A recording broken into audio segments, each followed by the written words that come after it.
Evening বন্ধুরা, সবাই ভালো আছেন নিশ্চয়ই। আজ হাজির হয়েছি খুব সহজেই বাচ্চাদের টিফিন বক্সে একটি সুস্বাদু খাবার কিভাবে বানিয়ে দেবেন তারই রেসিপি নিয়ে।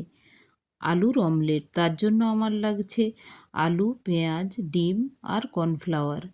আমি আলুগুলোকে ফাইন করে কেটে নেব, আর পেঁয়াজটাও কেটে নেব, তার সাথে লঙ্কাটাও কুচিয়ে নেব।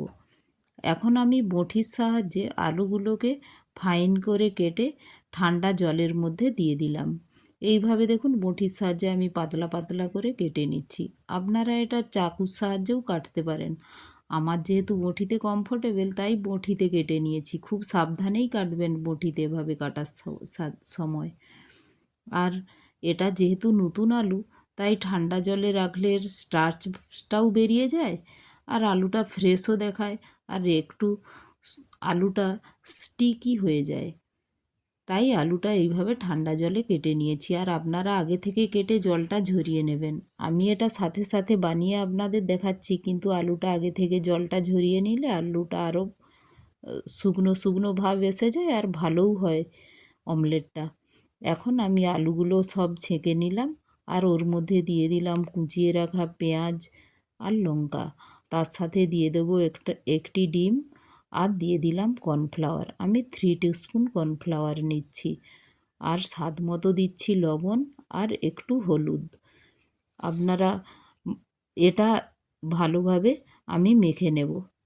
আপনারা স্বাদ মতো লঙ্কা নিয়ে নেবেন।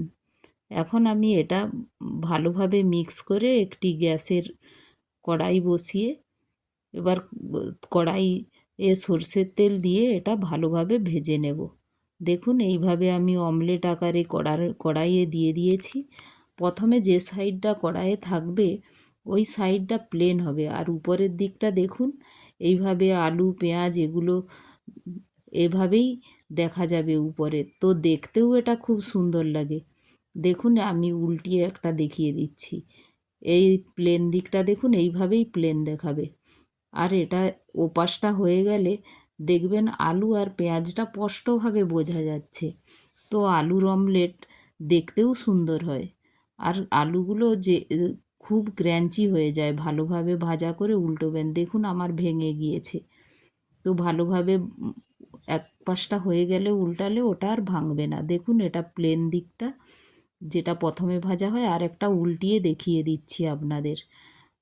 এই দেখুন এটা আলু আর পেঁয়াজটা কিভাবে বোঝা যাচ্ছে, আর খেতেও এটা সুস্বাদু হয়। অবশ্যই একবার বানাবেন, বাচ্চারা এটা খেতে খুব পছন্দ করবে। আর আমার রেসিপিগুলো যদি আপনাদের ভালো লাগে, একটা লাইক শেয়ার ও সাবস্ক্রাইবও করে দেবেন। Thank you.